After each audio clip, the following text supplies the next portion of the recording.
I came to New Orleans. I'd heard about Bum coming over here, you know, and making a big impression on the city and a big impression on the people and making an awful lot of changes around the city. And I was down in the French Quarter. I was down in there studying my game plan, and and I dropped in a place down there, the public library, and I noticed that he had a big influence on the city and on the people. I stopped in a place down there, and I couldn't understand the changes that everybody had talked about. The place I was in, the girls were still bottomless and topless, but they were wearing cowboy boots and hats. You know?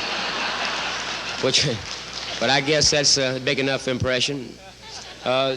When Bum came over, you know, after Mr. Meekum got him over here to coach, Bum was about 3 days late for the press conference to announce his hiring.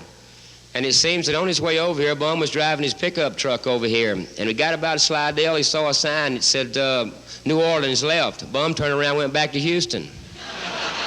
So, this is one of those phenomenons, I guess, of today's sports age. We got a guy sitting here. He's probably the only person in the room that still pays 75 cents for a haircut. And you got Howard Cosell and John Meekum and O.J. Simpson and all these other notables up here all come out here, and you people pay $100 a place to listen to what we're going to say about them. Well, I get to cover Bum. Like Jim, I heard the snake talking his little line about Bum and the enema. Bum doesn't need any enema. He gets rid of all that at the post-game press conference talking to us. So, I'll tell you what, Joe Impastato has one of the better Italian restaurants in town, and I'll tell you what, you know that's right. I'll tell you how loyal a Budweiser man Bum is. Joe got out a bottle of 90-year-old cognac, and he was going to give some of it to Bum one night, and Bum says, I'd rather have something fresh. Give me a beer. What an extraordinary moment for all of you. To be out there before me, and finally, after a series of lethargic acts, have the opportunity to listen to witticisms, subtleties that are paramount to total greatness. I must tell you, Bum, you don't need to take this crap. Bum early on discovered the way to beguile the opposition. It was Bum who acknowledged that one of the great coaches of our time was a man named Shula. So in the guttural illiteracy that Bum uniquely uses, Bum said of Shula, he can take his'n and beat your'n. Now that's your'n. That is not urine, that's your'n. And he can take your'n and beat his'n. And Shula thought, son of a bitch is right. I am the greatest coach in the world. And they have now met 6 times, and Bum has won 5 times. So.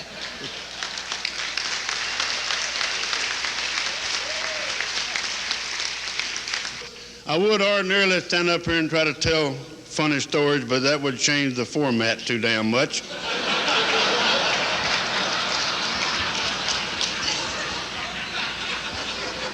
Supposed to say something nice, I guess, about all of the people that have been up here and all the trouble they went to, but Mama told me not to wear my hat in the house or not to lie, so I'll just have to go on and tell the truth. Swaboda, kind of with a name like that, he makes fun of people.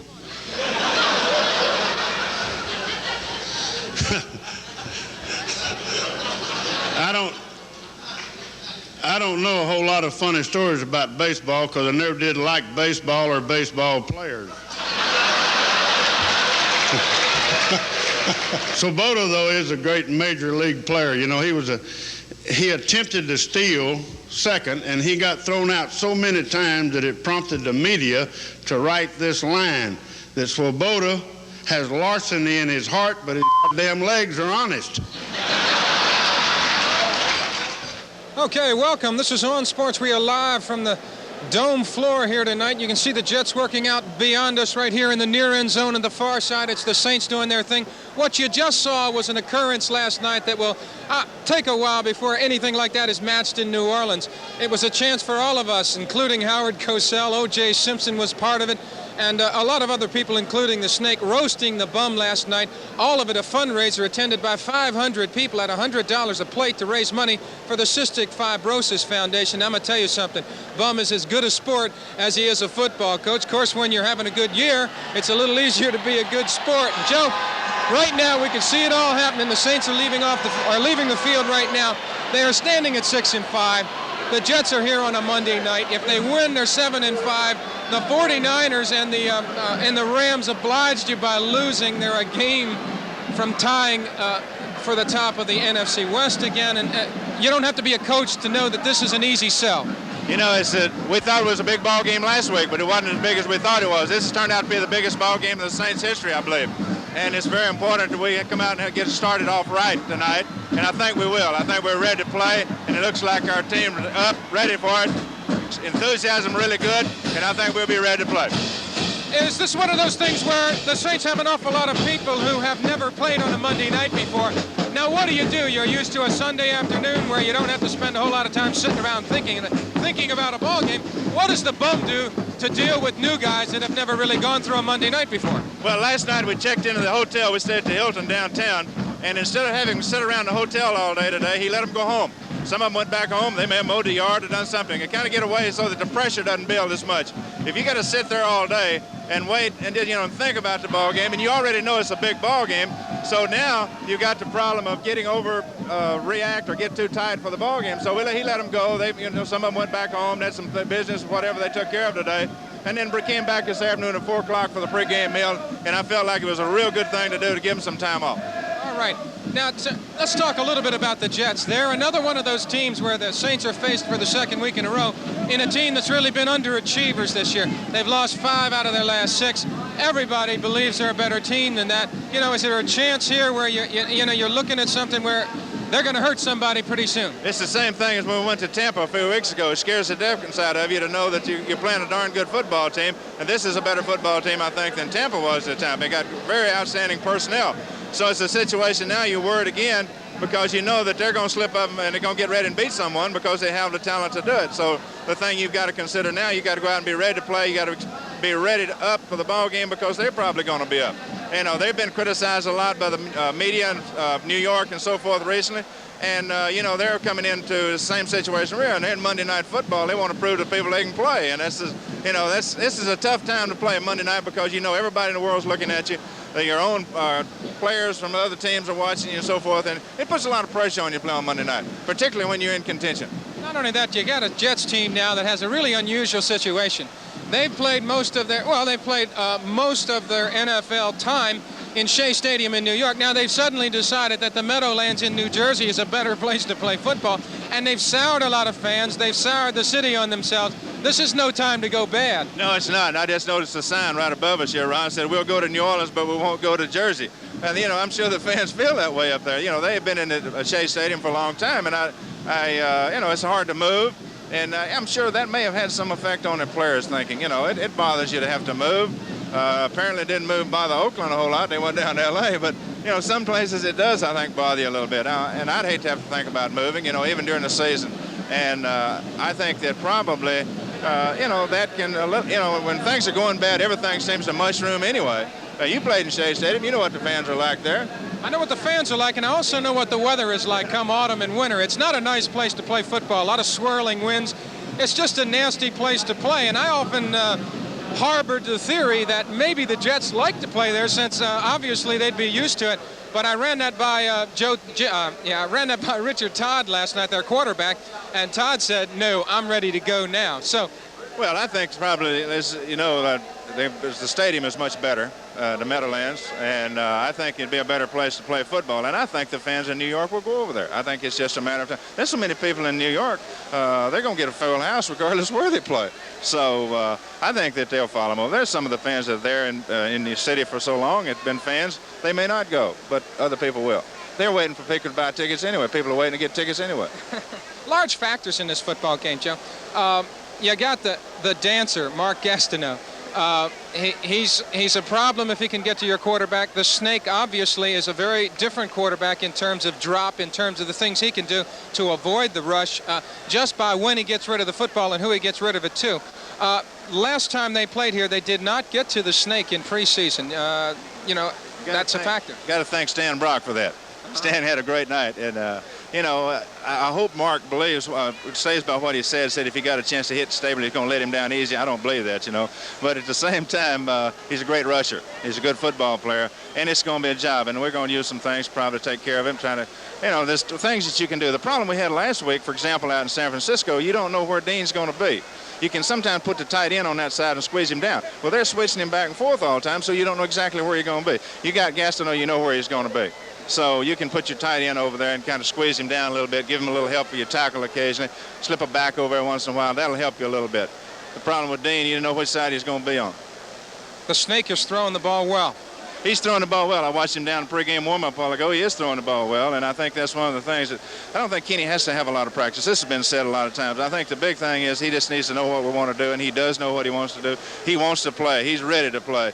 And, of course, he don't say much, but he's pretty proud of that Monday night record that everybody talks about, and I can't blame him for that. And I think that he really felt like if he could get a couple of weeks off and get ready, he felt like he's a little sore. He told me he was a little sore.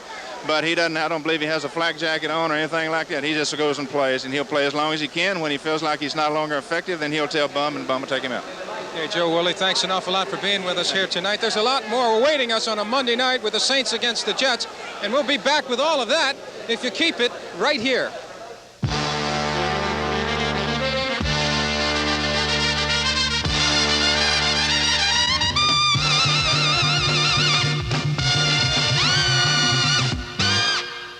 With On Sports as we continue on this Monday night. Excitement building here. People really have come out here. I was talking to a bunch of folks that were 4 o'clock in the afternoon sitting out in the parking lot and celebrating a Monday night. First time in a long time the Saints have been on a Monday night game. And the Monday night ABC crew really is all over the league here as they travel around bringing you the games week to week, setting up in every city in the league.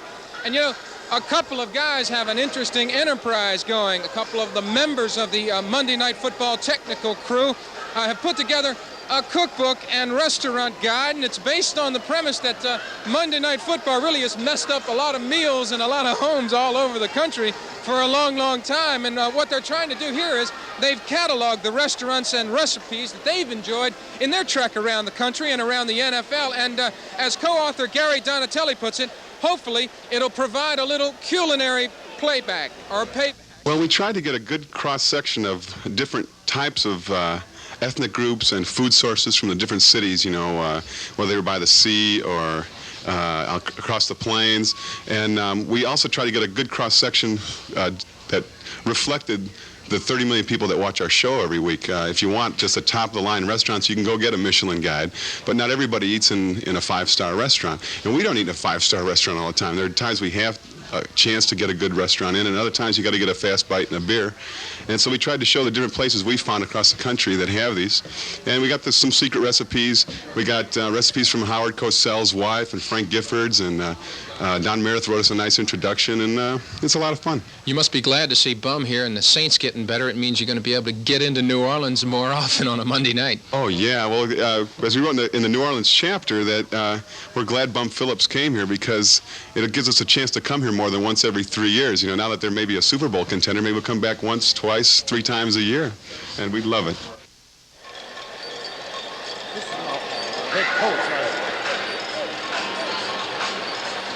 Ready? Okay, gang, welcome back on Sports, live on the floor of the Dome. I'm here with one of the genuine characters associated with the Saints. He's been a character, and he's been around this effort a long time before the Saints ever showed any success.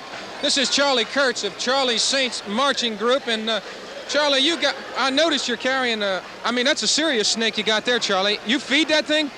Gene freezer snake. This is one of these things that we have, and we're pulling for the snakes tonight. The snake has got to do it. I know he said the marbles are in the ring. Now he's got to knock the marbles out of the ring tonight. Charlie, one of the nicest things you people do is that we're a little far from the corner on the far end of the stadium. We had to move down here away from where the marching group sits and away where the kids in the wheelchairs sit from Children's Hospital and elsewhere. Tell me a little bit about the program. We always see a wonderful bunch down there. How many kids do you get? How do you decide who comes? Where do the kids come from? Well, they come from the Children's Hospital, which used to be the Crippled Children's Hospital. They changed it to the Children's Hospital, and the battered children from the Methodist Home. We are proud. This club is a strictly proud club of doing what we're doing today, taking these kids out of the hospital and give them a hell of a good shot on a Saturday or Sunday, whatever, mostly on a Sunday when the Saints play. And we are proud of it. We're very proud. The Saints have cooperated with you quite a bit. How do they help you?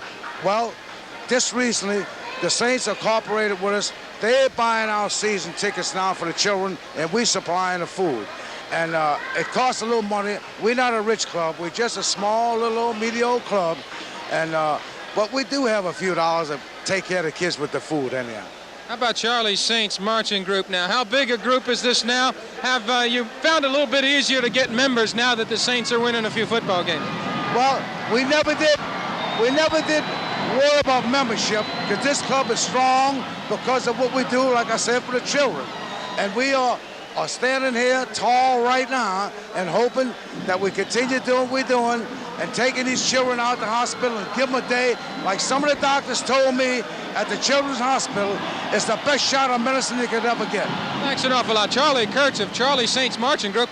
And I'll tell you what, speaking of marching groups, we got the Southern University Marching Band right now. And I'll tell you what, I'd like to just step out of the screen and maybe give you a shot of them as they enter the field. This is a marching band.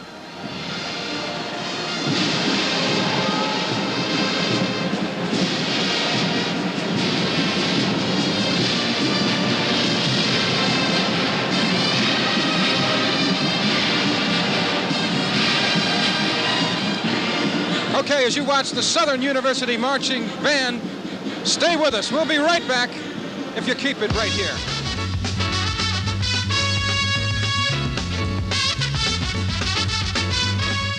Sports, you are watching the Southern University Jaguar Band entertain this sellout crowd here live in the Dome on a Monday night when it's the Jets and the Saints for an awful lot of what's going to happen to the Saints this year. They are 6-5, and of course 7-5 with 4 to play is a leg up that they really need. Everybody knows that. Now, this, of course, is the first time since 1980 that the Saints have been in the Dome.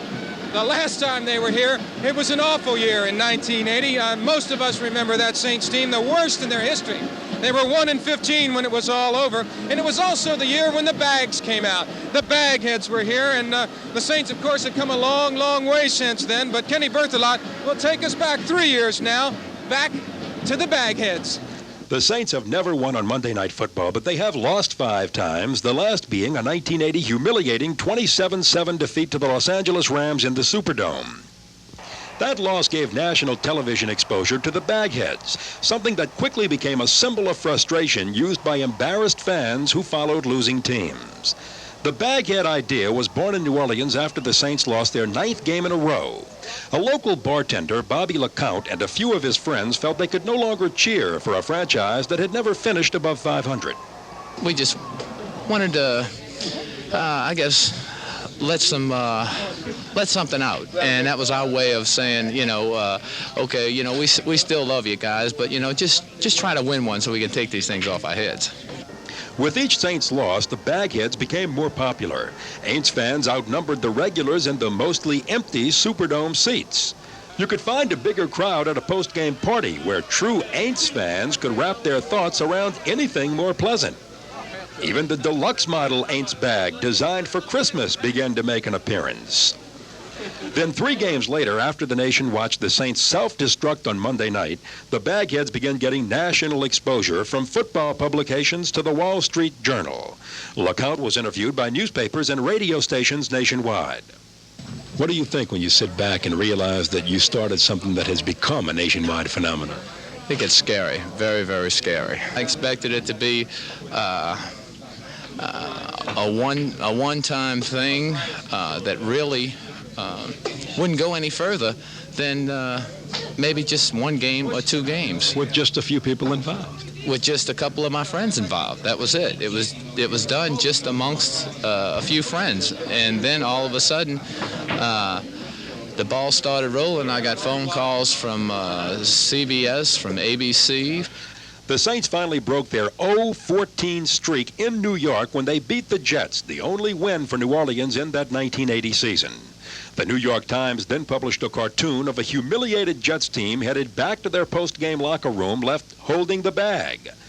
From that point on, the baghead became a nationwide phenomena of frustrated fans and losing franchises. Even the losingest coach of all times, comic strip character Charlie Brown, became a baghead.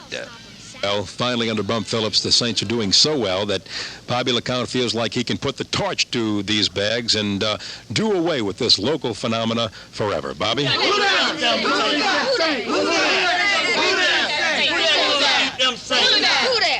that saying gonna beat them Saints? Who that? Right now, going into this Monday night game, they're 6-5 with a chance at the playoffs. As far as I'm concerned, the bags are through in New Orleans. We don't need the bags. We can leave that to all the other cities to worry about. With photographer Kevin Henry, I'm Ken Berthelot on Sports. Okay, welcome back to On Sports. Now, when our general manager at WVUE, Jack Long, wrote his check last Friday, it made this the 4th straight sellout by the Saints in the Dome. So it's been great stuff for them, but you don't have to be told that the Saints fans have really endured a lot over the years, and our Jim Bergamo paid some tribute to them recently with a little musical piece that we'd like you to see right now. You know, you've really got to hand it to Saints fans. The franchise has never had a winner in its history, and yet every week the Saints faithful stroll through the turnstiles in hopes that this will be the year the Saints finally put it all together. Well, if this is indeed the season the Saints become winners, these folks will be one of the reasons for that success.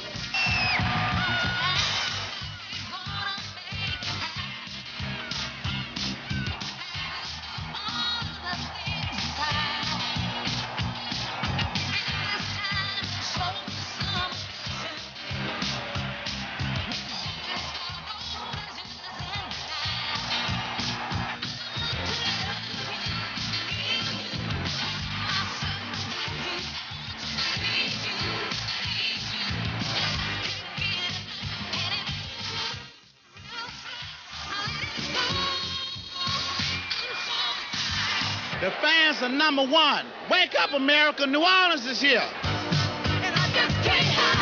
They're the best fans in the NFL, no question about it.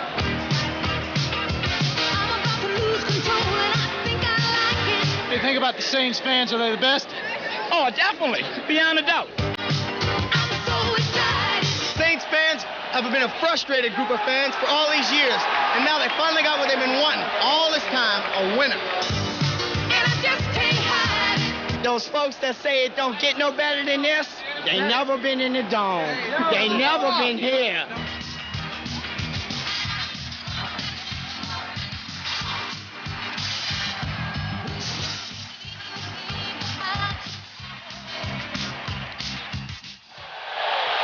Okay, we are electric here in the Dome. We are just a couple of minutes away from football on this Monday night with Frank Gifford, Howard Cosell, and O.J. Simpson doing the play-by-play. We're liking the Saints in this one tonight. If we're going to make a pick, we say take the Saints and the 3 points, spot the 3 points. If it's 3.5, spot the 3.5. We're running down to the end of our Monday night on Sports. We've enjoyed it here. It's a sellout crowd in the Dome. They're introducing the Saints right now. There goes Hobie Brenner, their tight end. And we're getting ready for just an electric night here. So we thank you for joining us. We'll see you next week with a wrap-up of this and all the things that have happened to the Saints. I'm Ron Swaboda. Thank you for watching On Sports.